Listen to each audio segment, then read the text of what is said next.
Fabric. Good morning, Fabric. Hello, welcome. Thanks for showing up this morning. 1, 2, 3, 4.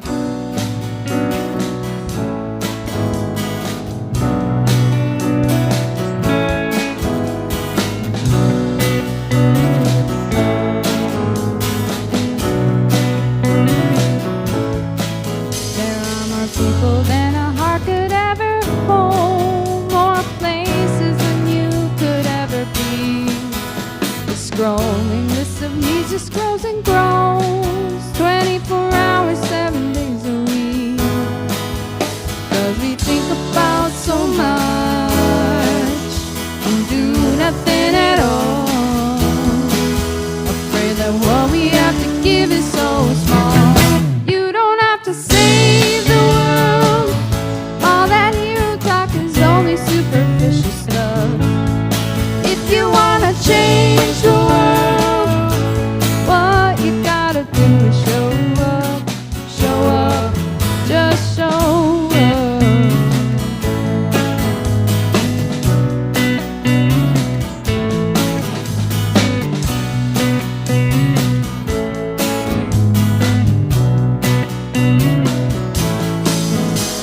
So used to an immediate response, so used to giving up when things don't work.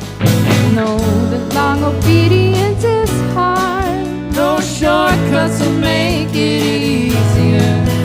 'Cause the journey is so long and the difference is made by a million small steps along the way.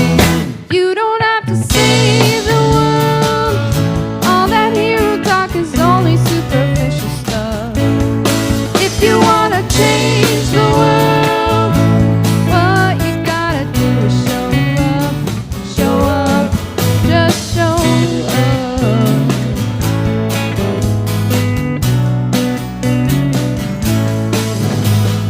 No great things have I done, no great things have I done, only small things with great love.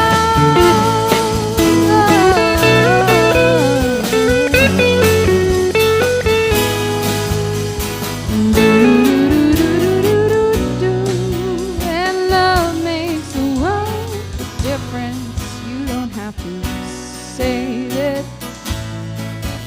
Oh.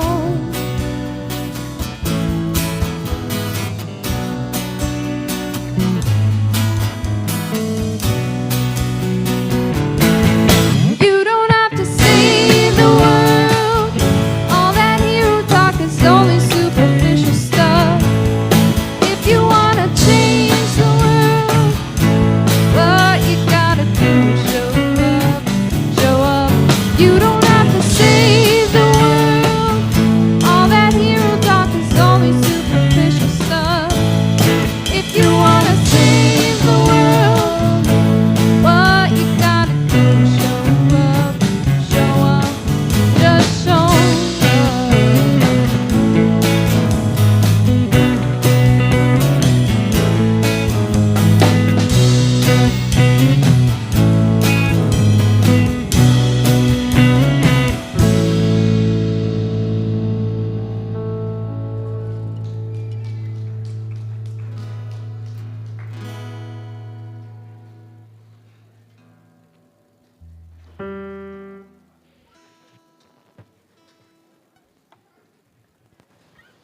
All right.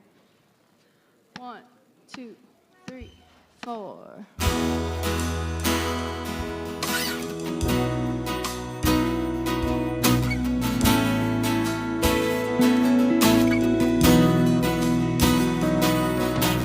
I am here right now. I am here. I am here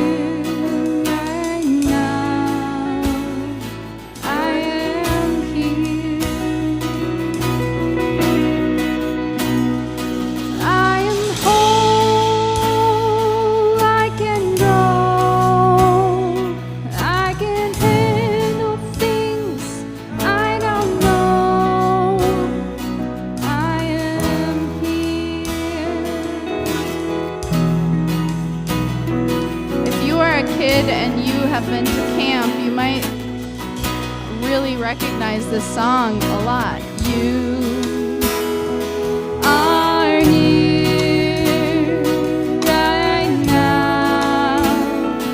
You are here. You are here right now. You are here. You are whole. You can grow. You can handle things you don't know. You are here.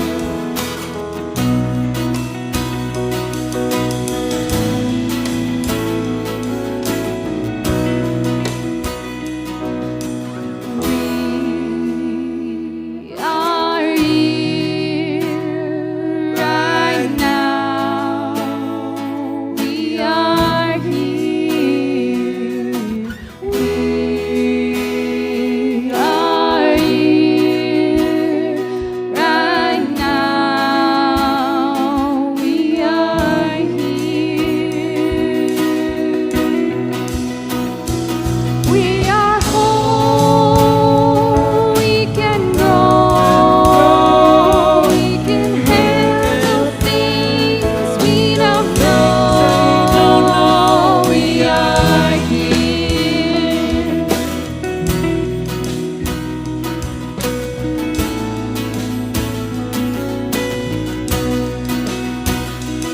We are whole.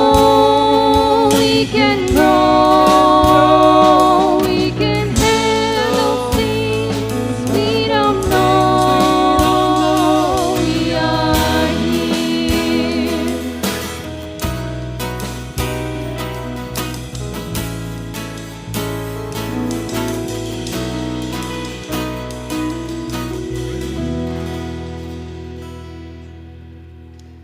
Woohoo. If you are a beautiful person under the age of high school, or a leader, you should go to the gym right now, or go to the Nest. Woohoo.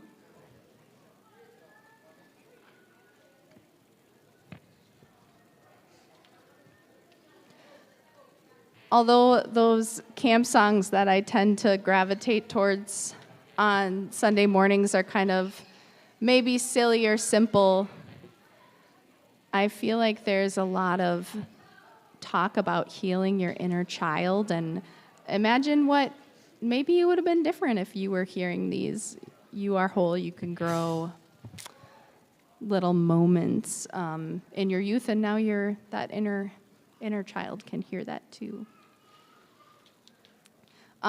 This next tune is written by Chris Tripolino, and I think it's his best one, so you should all stand up, get a little bounce in you. It's a banger.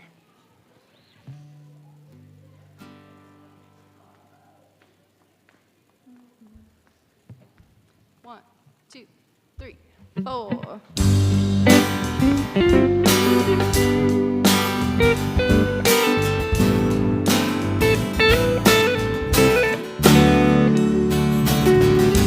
Keep on moving, keep your head up. I'll keep my ears open and try to keep my mouth shut. Keep your dreams, keep your grip loose. They say today's got days worth of issues, and we've all felt some hard times. We found ourselves on hard trails. Hard times and hard trails have brought us all right here.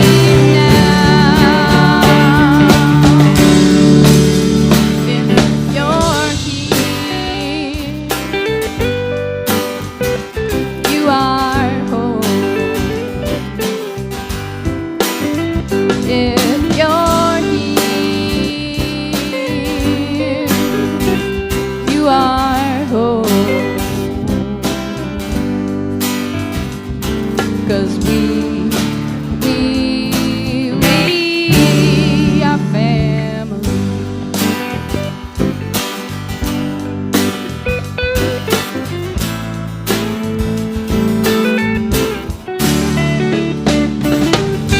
Keep on breathing, keep on pushing. You might find that what's happening is surprising. So keep that back strong, keep that front soft, keep that wild heart of yours beating. 'Cause we've all felt some hard times, found ourselves on hard trails. Those hard times and hard trails have brought us all right here and now. If you're here, you are home. If you're here,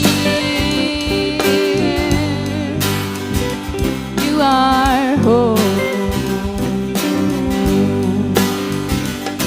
'Cause we are family.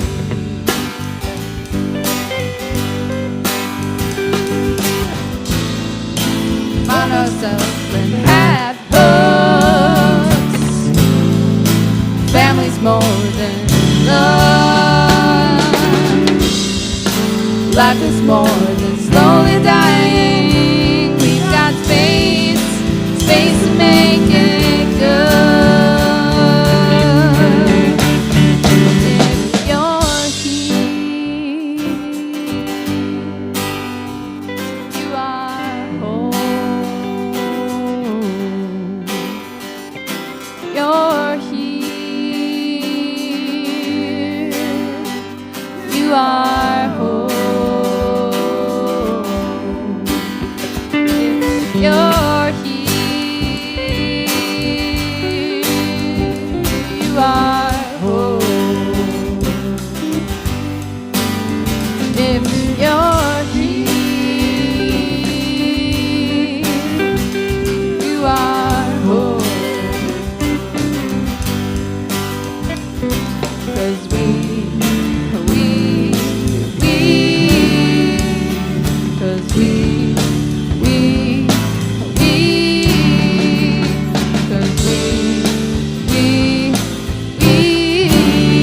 are family.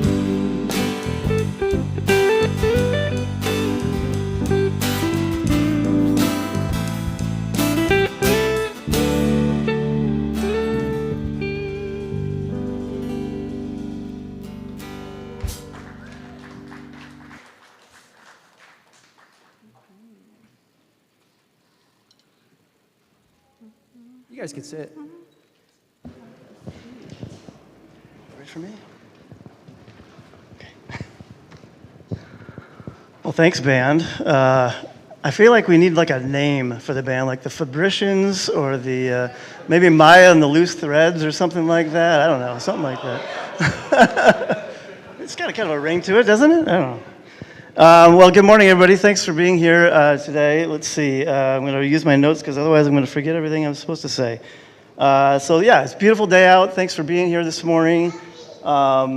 Make sure that if you haven't yet, we got snacks and all sorts of fun stuff over near the coffee. So feel free to get up and move around and grab some of that while you're sitting here today. Make yourself comfortable in our Dangerous Man pub here. So let's see, the kids are off and they're getting messy in the back apparently. And so we're so lucky to have programming like this here at Fabric and all the great people that are back there helping facilitate that. So we're just really grateful to have those folks back there and give the kids such an interesting, unique experience. So let's see, like I said, coffee, tea, water, snacks all over there. Bathrooms down around the corner to the left. There is a gender-neutral, wheelchair accessible, and changing table equipped bathroom down the hall to follow the signs. So let's see. So yeah, special welcome here if it's your first time, if you're fairly new. Welcome also to the folks joining us on the live stream or via podcast. Let's see, so I'm Garrett Tews, by the way, my family and I. Lynn, who's in the back helping with the kids today. My son Wyatt is back there, and our daughter Lily. We've been part of this community for a long time. I want to say it's 14, 15 years. I know Wyatt was baptized here, and he's going to be 14 in January, which is hard to believe, but so it's been a while. And I just appreciate so much being a part of a community like this where we can have just the kind of conversations that we've been having here these last few weeks. It's just kind of really digging down into this dangerous man known as Jesus, and kind of separating that from the fan fiction, as Ian's talked about, and kind of the mascot Jesus that we've all kind of gotten accustomed to, and really kind of asking ourselves, like, no, actually, what would Jesus do? And I think that's a very different answer than maybe what we've kind of become accustomed to thinking about that in that way. So let's see. So I'm also currently serving as the Fabric Board president, and thank you. It's been all of a few weeks here. So so far so good, right, Lorene? I don't know. We haven't ruined anything yet. So give me time. Let's see. So I just want to. So the Fabric Board. And I know a lot of you folks in the room have been on the Fabric Board, but it's a 2-year commitment, and we meet once a month. And really kind of what our remit is to discuss kind of what is the business of Fabric and how's it going. That's kind of been our mantra that we've been going with. And so the Fabric Board term begins with the fiscal year, which is September 1st of this year. So, and then it'll cycle back through August. And then I just wanted to, well, first of all, if you're on the Fabric Board currently, why don't you raise your hand? I know there's a few, so we've got a few new board members here, Mark and Angie, and Lorene's here. She's been on the board, so I think longer than anybody, but is that all for the new, I don't see Katie Leshak here today. So, but yeah, really grateful for the folks that are willing to, give up some of their time and help us out with kind of being, like I said, keeping an eye on what's happening with the business of Fabric. And I know a few folks have stepped off the board, ended their term here, and I know, let's see, we have, who do we have? We had, Christina, there she is, I was going to say. So Christina just wrapped up her 2 years, and then Shane Leverins, and we're going to miss those folks with Z's in their last names. I don't know what we're going to do. Two folks with Z's. And then who? How can I forget Aaron McGee, who was the board president for the last year. So a big round of applause for all those folks. Let's see.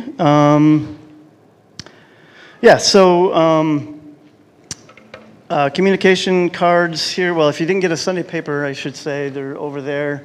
Christina is already in that area. We got some over there with Melissa. Please utilize the communication card. I know the staff really takes these seriously. Add any comments, prayers, thoughts, doodles, whatever you got your mind on today. So please use those, and we'll put those in the white baskets later on in the morning here. Let's see.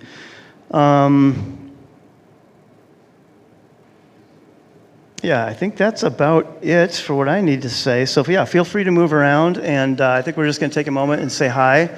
And on a beautiful fall day, it makes me think of some of the favorite places that I have to go during the fall. So if you need a conversation starter, maybe what are some of your favorite places to take a walk, to take a hike, or just to kind of be on a beautiful fall day like today? So we'll take a few minutes and do that. So thanks, everybody.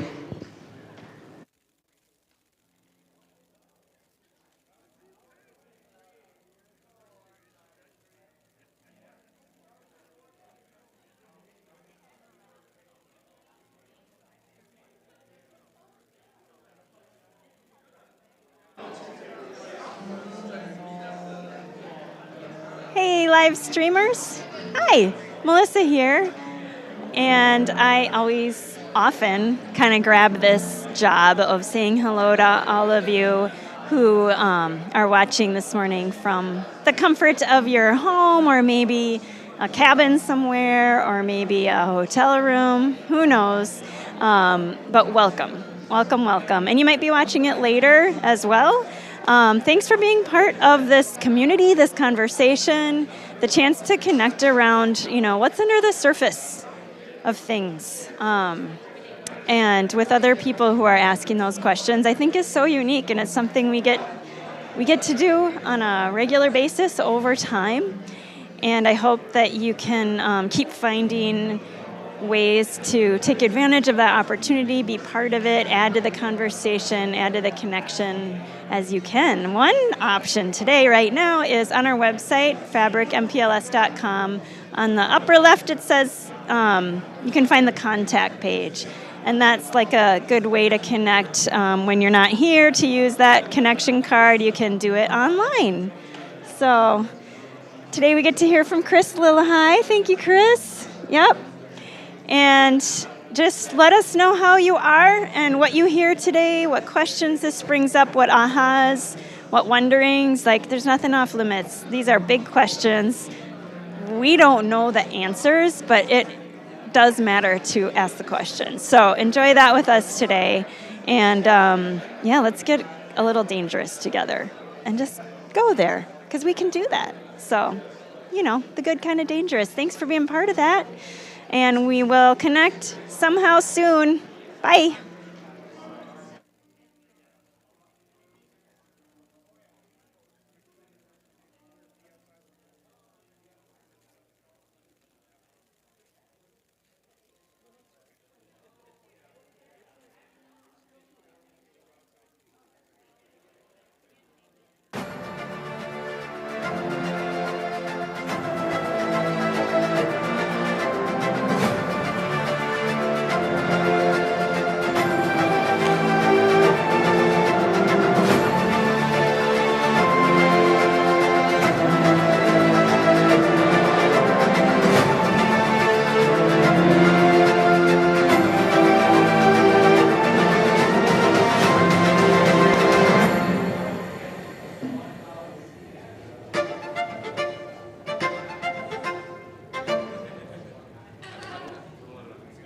Are we done? I think we're done. Hi, everyone. Welcome. This feels like a cozy bar scene, intimate. My name's Chris. I use he, him pronouns. I have kind of been a tag-along, a hang-around of the Fabric community, and got to speak here somewhat regularly. And so thank you for having me back. I guess must be doing something right. Either that or y'all are desperate. I don't know, one of the two. Thanks, Maya. Know how to make a guy feel good. We are in the midst of a series called Dangerous Man, where we are wrestling with this Jesus figure and what he is, how Jesus affects us. What do we do with this figure that we are presented with, and the fan fiction version that we are also presented with in society? So, to be honest with you, I've spent a lot, I would say all of my life, wrestling with that question of saying, who is Jesus and how does Jesus relate to me? How does Jesus affect my life? This notion has changed and grown, shrunk, and adjusted throughout my life, but it's always been a part of who I am and how I see the world. And I'm not trying to say that how I view Jesus has always been accurate or has always been wrong. However, it has always been limiting to some extent. It's always limited the grandiose nature of who Jesus is. And so today, what I want to invite you into is kind of a journey with me of the ways in which my illusions of Jesus have come up in life and how I've wrestled with those, how I've journeyed through those, how I've continued to wrestle.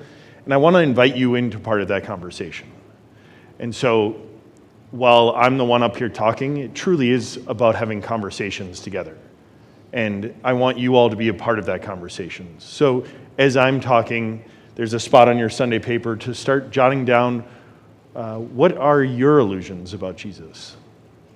What are ways that you've struggled with that image, the ways that you've found really helpful and solace, and the ways in which have been really unhelpful? And if you've been around Fabric as a community for a while, you'll know this image, but it's one of my favorite images that we talk about here, and it's the God box image. So we are pretty committed to the idea that we all have to build some sort of box to encapsulate this infinite nature of God.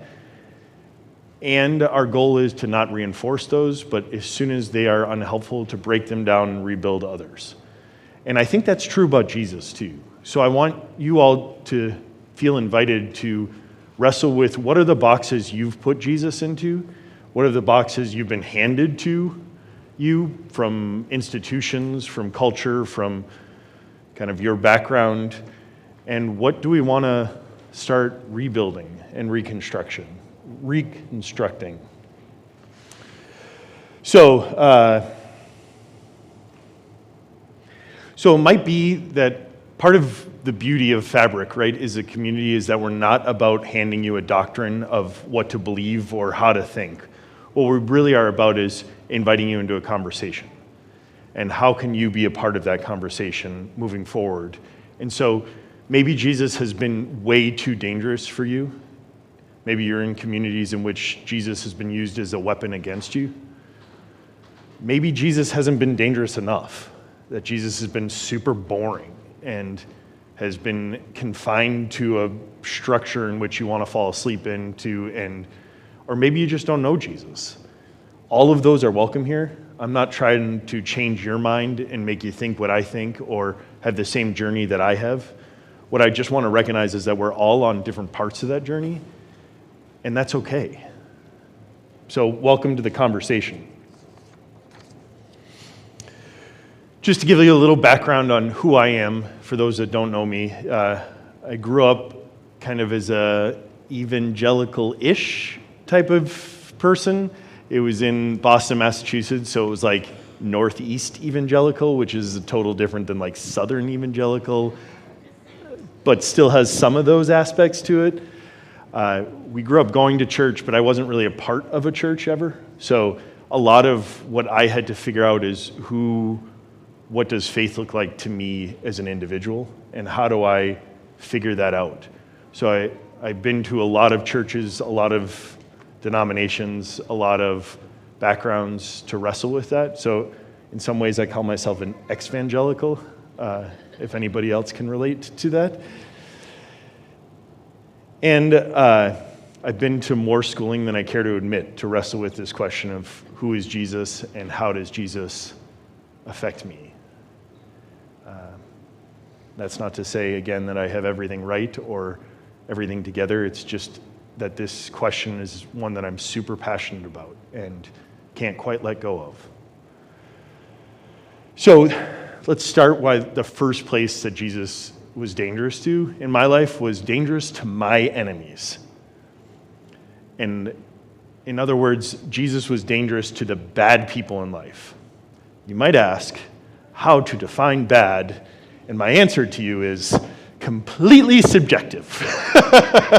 Who I considered was bad. And so the big bad biker Jesus kind of had my back in this journey. And so no matter what situation I was entering into, I had this feeling that this big massive guy was behind me and that no matter what, I had somebody had my back. Now there was a lot of beauty in that image, in that illusion of who Jesus was. It allowed me to step into some spaces that normally I'd be pretty scared of. It allowed me to step in and step up for people that didn't have a voice because I felt like I had this being behind me that was willing to have my back. So not all of these illusions are bad, right? The problem with it is that it created this incredible us versus them kind of mentality. It created that in or out kind of club. So either you're with us or you're against us. And if you're against us, then Jesus was against you too. So So I was able to kind of create this image in my head of that what I was doing was 100% right because Jesus was behind me and everybody else that was against me was wrong. Again, it was super comforting. It was super beneficial to me. It missed the point completely. There's this beautiful quote by Anne Lamott, Saint Anne Lamott, I like to call her. You can safely assume you've created God in your own image when it turns out that God hates all the same people you do. Ouch. Now, I would like to say I kind of have moved past this image of Jesus, but the reality is it just has evolved. So I wonder with you, how does this relate to your concept of who Jesus is? Of maybe it's your liberals, so all the conservatives, they're kind of the enemy. Maybe it's people who don't vote like I do or care about the same issues I do. Those people are the enemy. And I want to tell you, hate to break it to you, but this image of Jesus just doesn't quite capture it all. So the next place that Jesus was truly dangerous to was this salvation concept. If any of you have grown up in the church, Jesus and salvation have kind of been one and kind of together in one image presented. And again, it was, you get to go to heaven, you get to be safe for eternity. If you say the right prayer and believe the right thing, then you're good. It's fire insurance, right? You don't have to go to hell. And again, there was a lot of benefit in that illusion of who Jesus was to me. It got me over my fear of death, my scared of what does it mean to die. It got me over the fear of kind of the overwhelming issues of our time, right? All of the social issues that I've always cared so much about. When I had that image of Jesus as forefront, I got to escape from those because Jesus was about the forever, the eternity. That's what really mattered. The here and now, we'll try to do our best, but it doesn't really matter. And there was a lot of freedom in that. And the more I read about this Jesus guy, the more the present was what was important. The more it kept drawing me back into my feet on the ground. Who are the people in front of me that are calling me into relationship and love and care? Who are those that are suffering in front of me? Who are those that can love on me in front of me? It drew me into community, and it just didn't fit with this dangerous view of a salvation like Jesus who was there to just bring me up on heavenly clouds and get to roam golden streets. I never really understood heaven in a lot of ways. Like, you sing a lot, I think. I don't know. That's another. But if anybody has any ideas, let me know. I think dogs go to heaven. Not sure about cats, but certainly all dogs go to heaven. So, yeah, this salvation Jesus, though, was really tempting. And yet it didn't fit. Now, I'm not here to say that the here and after doesn't exist or that it exists, or that's maybe for another time. But it certainly is an illusion of who we see Jesus as, and the fanfic version of Jesus that is presented to us of believe in this, say this prayer, and you're covered. You don't have to do any of the messy work that is life in this world.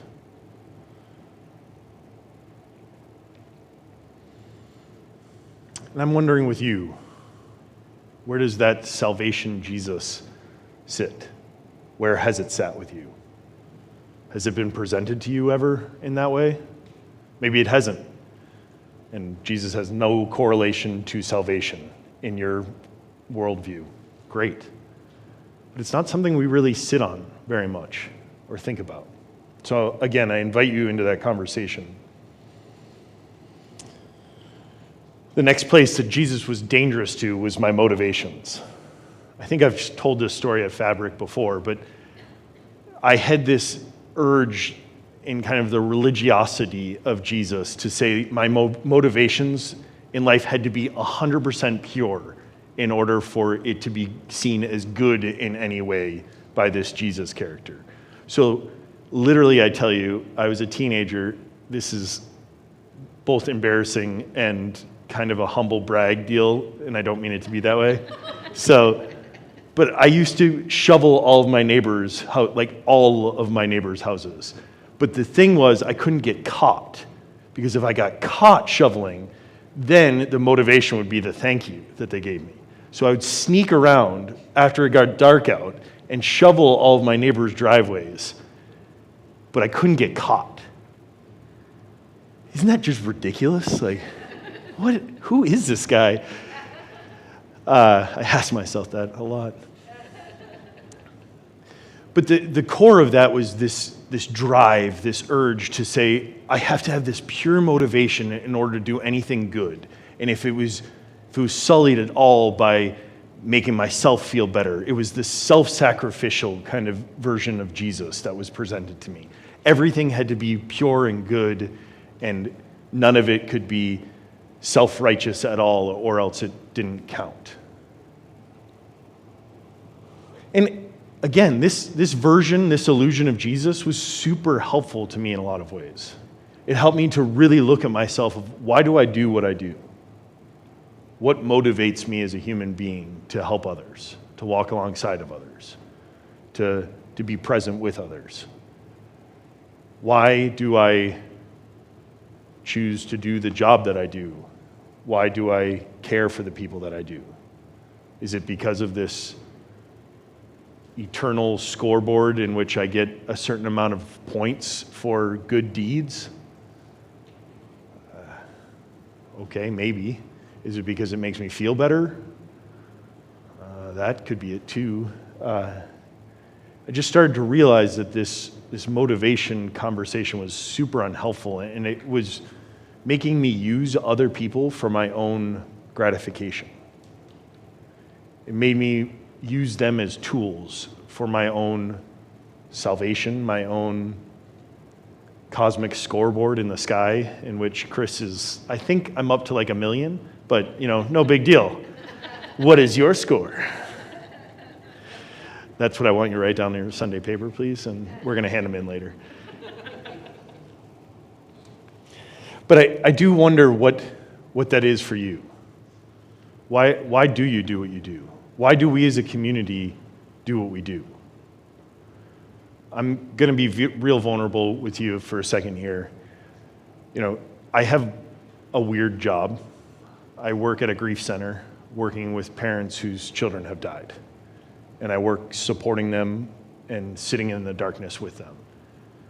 And part of that motivation, I have to be honest with you, I had to do a lot of looking at myself of, why do I do this? And for me, it's because of this dangerous man.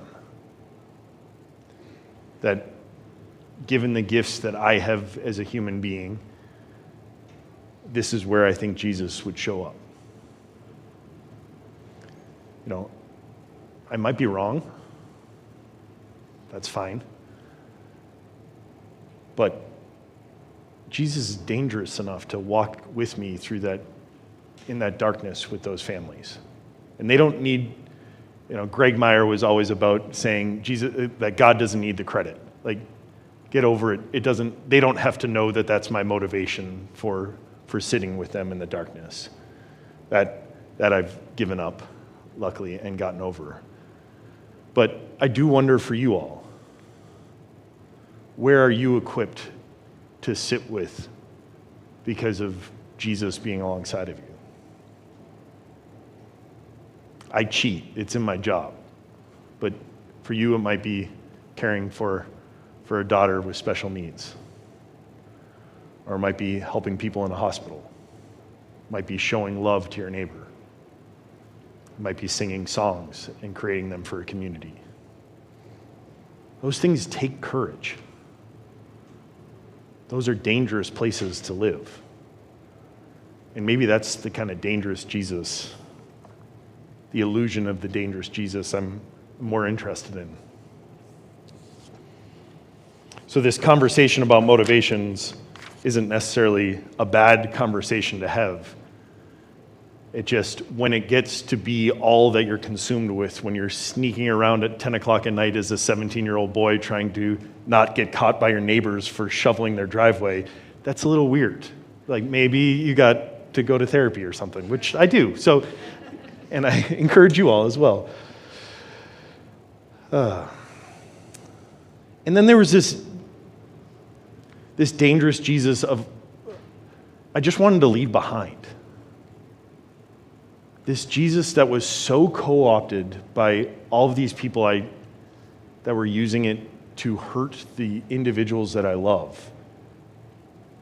And I am so angry with that.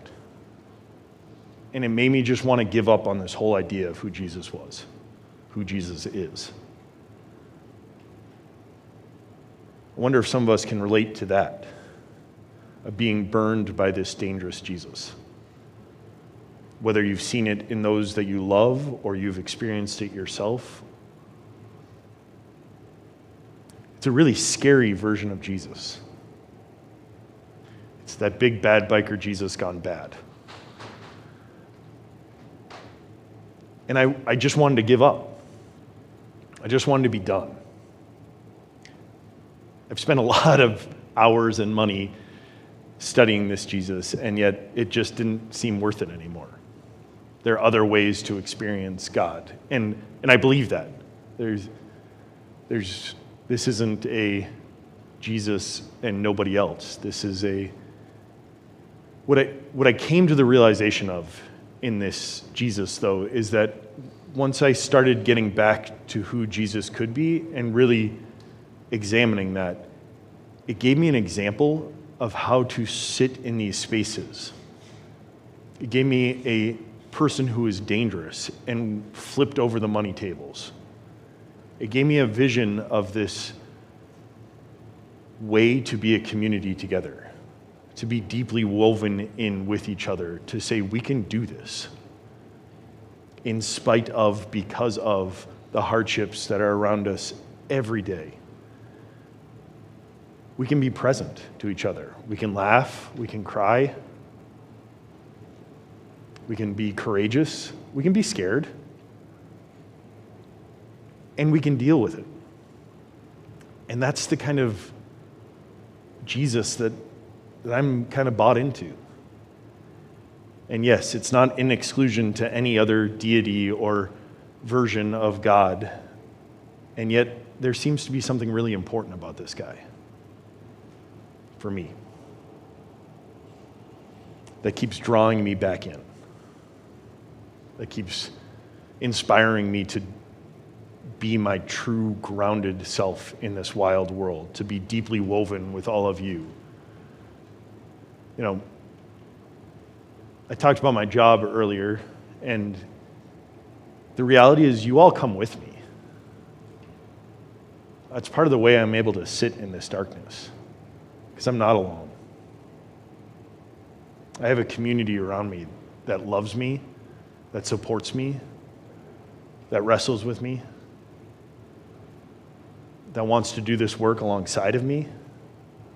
And yeah, you might not know it, but sorry guys, you come with me into those dark spaces. And I need you. And I invite you to say that this is the kind of community that we get to do that with each other, that we get to do hard things. Because I know that there are other people doing hard things as well in their own way, in their own lives, that are showing up heroically every single day. And sometimes it's just by living. And that's kind of cool. That's pretty dangerous, right? Like, it's counter to all of the ways in which we are taught to live in this society. So most recently, I've been wrestling with this like social justice Jesus. This one feels good, right? Like the type of Jesus that just like kicks butt and takes names, that like the rich people are scared of and the poor people feel empowered by, that, you know, all of the people that are oppressed, that are hurting, Jesus is going to have their back. And man, like, let the revolution come, right? Like, let's go. enough with this like political climate and all that deal. Like we need that revolution Jesus, right? And so this is where this crazy book called the Bible kind of comes in and just happens to kind of flip things on its head. So this story in John, which is a book about Jesus, and also in Luke, Jesus is at the Garden of Gethsemane. So it's kind of leading up to his death. And so he's surrounded by his boys, and they're all kind of being somewhat good sometimes, but are there, at least with him. And so he's with them, and this group comes up, and it's like the evil empire, like stormtroopers marching in. It's like, this is it. This is the time. And so my boy Peter, right? I mean, that's who I kind of want to be like. And so Peter's standing there. He's like, all right, it's time to go. Like, this revolution's about to become. And they're getting surrounded, I imagine, and they're all in their stormtrooper uniforms, and the Jedis are ready to go, and Peter pulls out his sword, and he's like, all right, we're going to go. It's time. And he goes and chops off the ear of one of the guys. It's like, now the bar fight starts, right? Like, this revolution is here. And that's, I'm ready for the Jesus to step into that social justice warrior kind of deal. And then he stops. And he rebukes his buddy Peter. Like, imagine being in a bar fight and your friend's having your back, and then you tell him to stop and get mad at him. Like that, I don't know. I've never been in a bar fight before, so I think Tripp has, so you'll have to ask him after. Or Brian Robrand, I think that's with that mustache. But he not only stops Peter, he heals the servant. Now, again, I don't know whether that looked like he put a bandage on it or he did like hocus pocus, alamorocus, and the ear healed. And I don't know if that matters. I think the point of that story is that when this revolution tried to start, this violent revolution, and just revolution, like the powers that be were really unfair in that society. They had taken God's name in vain. They had been destructive. They have done all of the things that I'm imagining you have in your brain of those others are doing in our society. And instead, Jesus says, nope, and heals the oppressor. And man, oh man, like this one I wanted to hold on to. Like, can I just hold on to the social justice warrior Jesus for a second? Like, that one feels good. And yet, it didn't fit. And I wonder if part of that is, oh, that is lower than I thought. I almost went down. I wonder if part of that is, if it was a violent revolution, yeah, Jesus probably would have won. I mean, I imagine like some angels would come in and be like this cool kung fu movie. I don't know, some deal. But what would happen the next empire that came? And the next one. And the next one. And instead, what Jesus showed us was this power of love and care and seriously putting your enemies first. And it's outlasted not one empire, not two, not three. I don't know history, so I'm going to say like a lot of empires. This love revolution continues to matter. And if it was the violent revolution that I wanted so badly, that I desire to some extent right now so badly, what would it have done?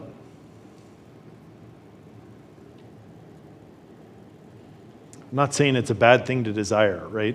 I'm not saying that we don't have an obligation, that I don't have an obligation to fight for those that don't have voices like I do. I think that's part of our obligation as a community, as Fabric. And yet, what does it look like to do that in love? That's dangerous. That's hard. That's messy.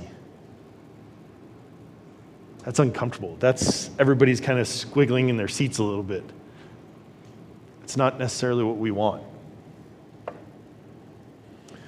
So I want to take a second to, we're kind of in groups, get a few people that are around you and talk a little bit about what are your illusions of Jesus?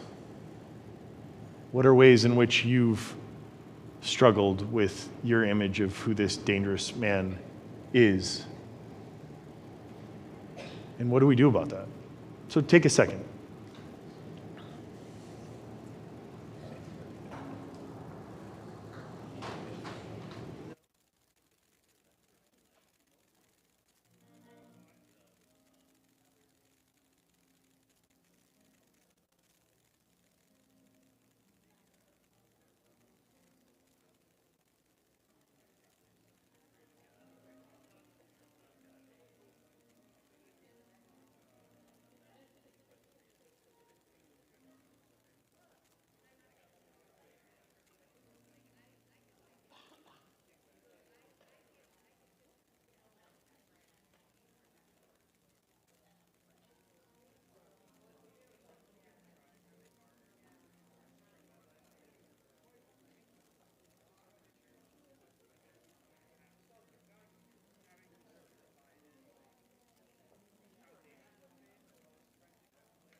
All right.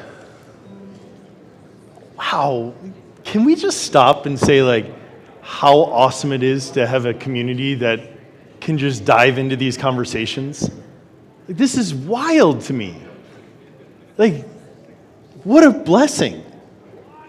Like, you all actually are doing it and actually won't listen to me because you're so engaged in each other's conversations, which that I love even more. Can I get a couple people, brave souls, that would be willing to share any insights or thoughts that they've had? So it feels a little more like a conversation. Yes, John. Yeah, yeah. Harmony. When you sing, you listen to each other, and there's where I feel the Christ. Oh, Harmony in music. I love it. For those that couldn't hear, the harmony that we feel in Christ, that we hear it kind of in the music of each of us having different parts and playing off each other too. I love that. And listen, ooh, yes, I love that. Anybody else want to follow that? Why'd you have to make it so good, John? Then the rest of us, you know. Yeah.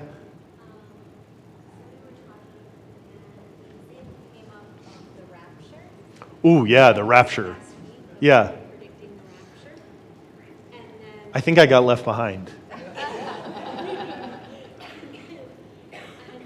something that I was not aware of people coming out, and so, like, there's this prediction about a certain date, it's going to happen, and then when that doesn't happen, then some people come out and say, well, Jesus returned, but he was captured and deported by ICE. Oh, And, like, plot twist. Yeah. like the conversation, or what I was saying also, it seems sometimes that the internet is not a conversation, it's just like noise, Yeah. noise. It's not actually like people are talking and listening to each other, right? So the way that the conversation or noise is being put out there from multiple perspectives doesn't really have a lot of love. Yeah. And compassion. There's like a, correct me if I'm wrong in saying this, but like an edge, like a cruelty. It's always Predatory? Inflammatory. Like the opposite of love. Like I'm Yeah. gonna say that you were wrong because you Ha ha, you're still here. reported him and came anyway. Yeah. But then, like on top of it, being mean about it, and then Yeah. coming Yeah. Oh, wow. I love it.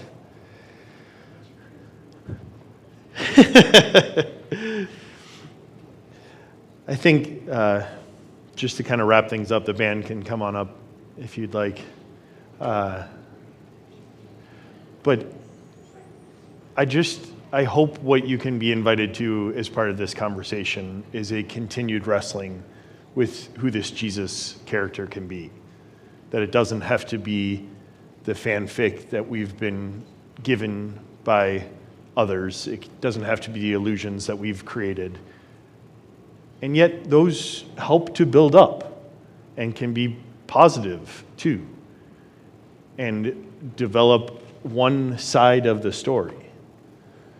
And so the hope is not that you think what I think or believe what I believe or see Jesus in the ways that I see Jesus. The hope is that you wrestle with, what is this Jesus person in your life? And how can you challenge some of the places that it's unhealthy and lift up the places that feel right? So, what was the band name called? Maya and the Loose Threads. All right, take it away, Maya and the Loose Threads. Chris. If you have written on your communication card, grab those white, weird little hats. You can put them in there. Blue envelopes are for financial gifts. We love that too. I think my illusion Jesus would have had a crowded table. This is one of my life goals, to have a crowded table. So let's sing this one together. 1, 2, 3, 4.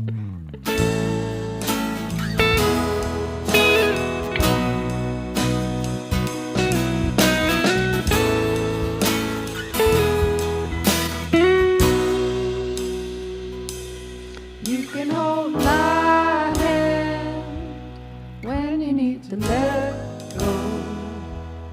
I can be a mountain when you're feeling valley low. I can be a street light showing you the way home. You can hold my hand when you need to let go. And I want a house with a crowded table and a place by the fire for everyone. Let us take on the world while we are able and bring us back together when the day is done.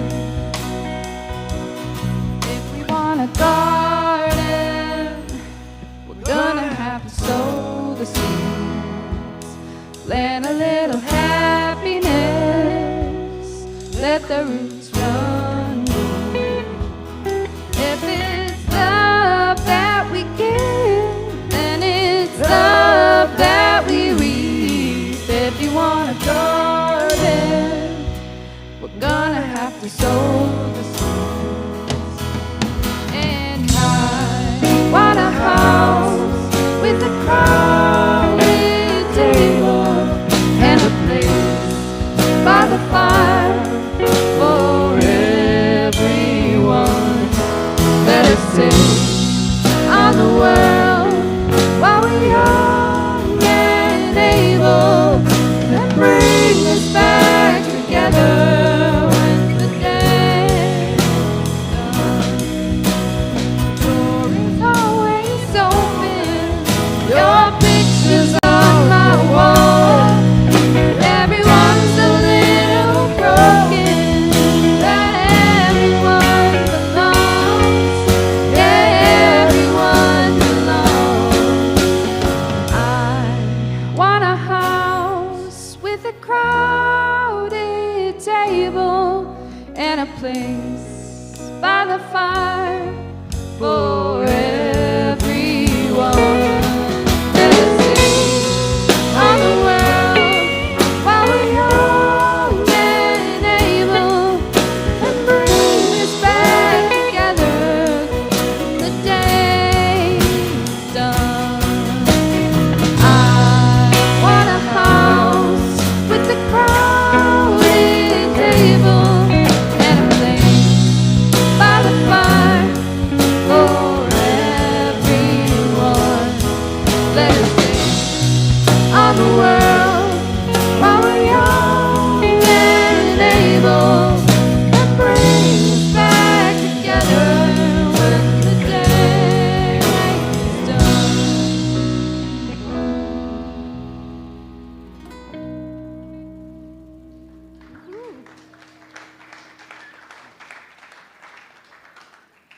A little bit earlier, I talked about camp songs being silly, but I think that sometimes they get to the heart of what we need to, the heart of it all. And I love writing camp songs for this community. And this is one that we sang this summer for the first time, and it is highlighting our lovely fabric values over here. So there's a part of the song where you're gonna maybe need to know the lyrics, and you can just look at the banners over there. Part of this song is it's gonna be around, so there's gonna be a part of it when you're gonna be on my team, and you guys are gonna be on Chris's team, and we're gonna do a little bit of that. Also, during the first part, the first refrain, after each line, there is a clap moment. And Brielle's gonna, Brielle and Aurelia and Chloe, they're all gonna be up here clapping. They're gonna be the leaders, okay? And during the Choose Connection, when we're highlighting our fabric values, there's a lot of like room for interpretive dancing. So just like get after it. But you do stand up to get the most out of this song, for sure. Let's start on the last line of the first refrain to lead us in.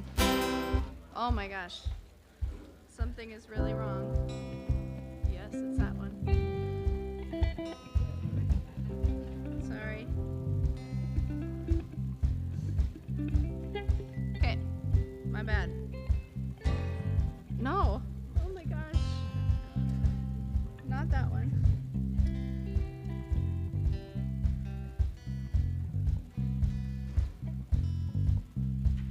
Okay, we're just gonna go with it.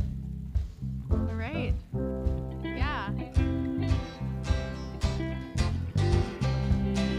How to live a deep woven life. How to live with these feelings inside. How to live when life's getting you down. How to live in a way that makes you proud. Choose connection. Brave uncertainty. Think big and share warmth. Now add a little whimsy. Good job. How to live a deep woven life. How to live with these feelings inside. How to live when life's getting you down. How to live in a way that makes you proud. Choose connection. Brave uncertainty. Think big and share warmth. Now add a little whimsy. Okay, my turn to live, my team, a deep woven life. How to live with these feelings inside. How to live when life's getting you down. How to live in a way Alright, now that we're makes gonna you start how proud. to live. How to live a Connection. How to live Uncertainty. How to live Big and share one. Now How to live in a little way that makes you whimsy. proud. How to live Connection. How to live Uncertainty. inside. How to live and share one. Now live in a way that makes you proud. How to live that woman life. How to live inside. How to live Big and share one. Now add a little bit proud. Use connection. Brave uncertainty. Think big and share one. Now add a little whimsy. Now add a little whimsy. Woo! Oh, that was beautiful. Way to go. Your turn. Yes. Besides me being insanely out of tune. I didn't quite get all the dance moves there, but Chloe will teach me later.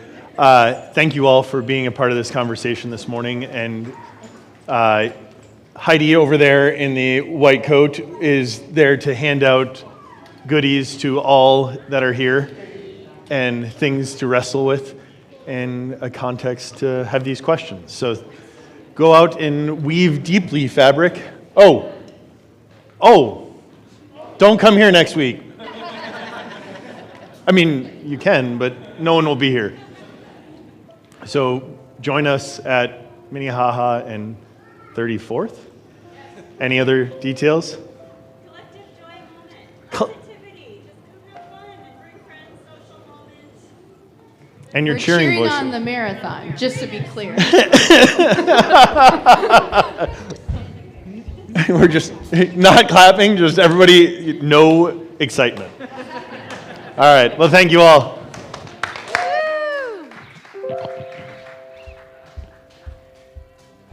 One, two, ready, go.